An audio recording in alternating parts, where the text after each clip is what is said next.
we actually found, all started with an interview that we did with an assassin in L.A.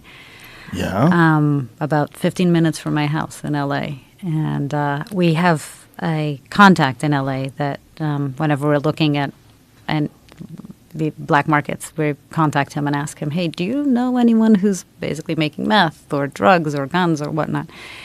And, in the off chance that he knew an assassin, we contacted him. And he said he actually did. He knew a guy. He didn't think he was going to talk to us, but maybe he did because he was close to him.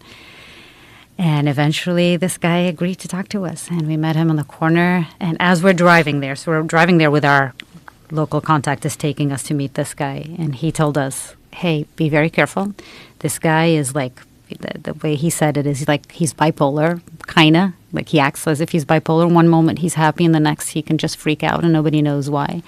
He's really difficult to deal with. And I asked him, are you sure he's an assassin? Or is it possible that he's just boasting? That happens sometimes. And he said, no, I've seen this guy being offered $80,000 to go and kill someone. And I know this is what he does. Everybody knows this guy in his community, in his group. So he operates in America? He does, yeah. I asked him where. He's based in L.A., but he says it's all over the United States mainly.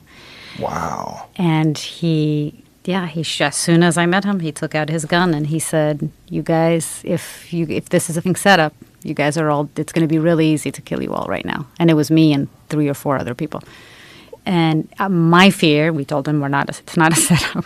He says, I just came here because I trust my buddy, but, you don't, me. If the police shows up, you guys are all dead. So we're in a corner of L.A., close to downtown, and I'm constantly looking at the end of the road thinking, if the police shows up for any reason, right, he's going to think it's us. Yeah. And this is not good. So, yeah, it was a quick interview, but a chilling one. How many people has this guy whacked? He said more than 10. He didn't say exactly how many. I asked him. I also started asking him personal questions about, do you have a family? Because he was saying he doesn't kill women or children. I asked him, but do you have kids? And do you realize, what would it be like for your kids to live without you? Like you're doing the same to other kids, right? He got really mad at my questions and said, don't ask me emotional questions or something like that, personal questions. And this interview is over. And left. What was his background? He said he came from a really tough family, and that, involved in drugs and guns and all of it. And he, I think, realized early on that he could do this, and a lot of other people can't. And he was able to do it, and he gets well paid, and he does it. How does one even apply to a job like that? Yeah, and that was my fear when we started looking into this story, because it's a little bit of a Hollywood myth, right? You think, this doesn't really exist. And all those stories that you can go on the dark web and find an assassin, most of that is bullshit. So that was my fear, but I do trust this contact, and we actually then ended up going to South Africa, that has one of the highest assassination rates in the world, and spent time with a bunch of different Inkabi, which are, as they are called in South Africa. And that was being crazy as well. So we spent time with one. His name's Jojo, young guy, and his story is insane. And that he was a lot nicer, a lot more approachable, but has killed over 30 people and gets paid $1,500 per hit. And thousands of people have died in just the past few years at the hands of assassins in South Africa. Wow. Mm-hmm. And a lot of it happens in the taxi industry. Oh. So there's 70%, I think, of commuters in South Africa commute on these taxis. Basically, it's like these vans.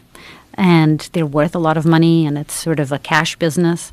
And the owners of these taxi companies are routinely being killed. So we spent time with the taxi owner who owns one of these companies, and he had a bullet from AK-47 on his head that he showed us. There was a $1 million prize for anyone who killed him. And this is a crazy guy. And his rivals were just across the street with all their taxis, the other company, that he says are trying to kill him. So he's surrounded by bodyguards with AK-47s at all time. And he was like, do you want to go across the street with me and film me as I get close to the other guys and see what happens? It's like, sure. So we start walking towards the rivals, and immediately there's a group of heavily armed men walking towards us. Immediately, within seconds.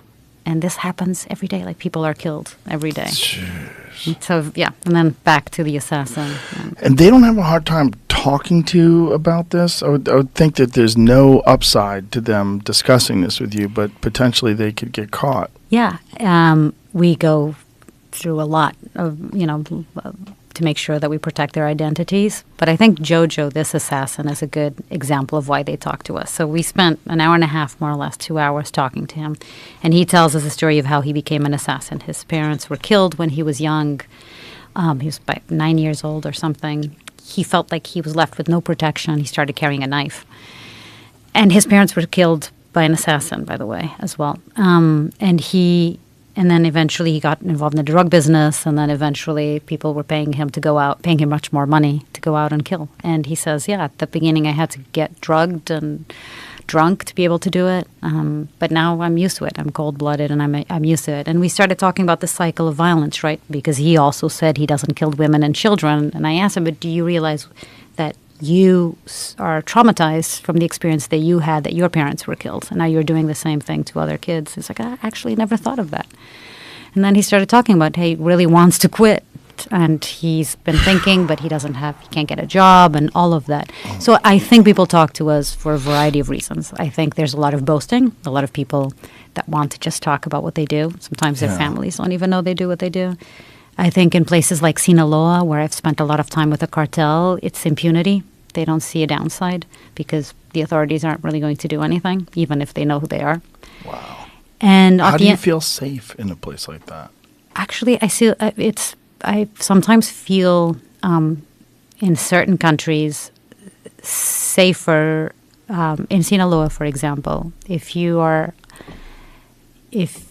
been given the green light to go into the cartel, the territory controlled by the cartel, to talk to cartel members, and it takes weeks, months, sometimes years to get that access. Once we're under their protection, we're under their protection. Like, we have their protection to be there.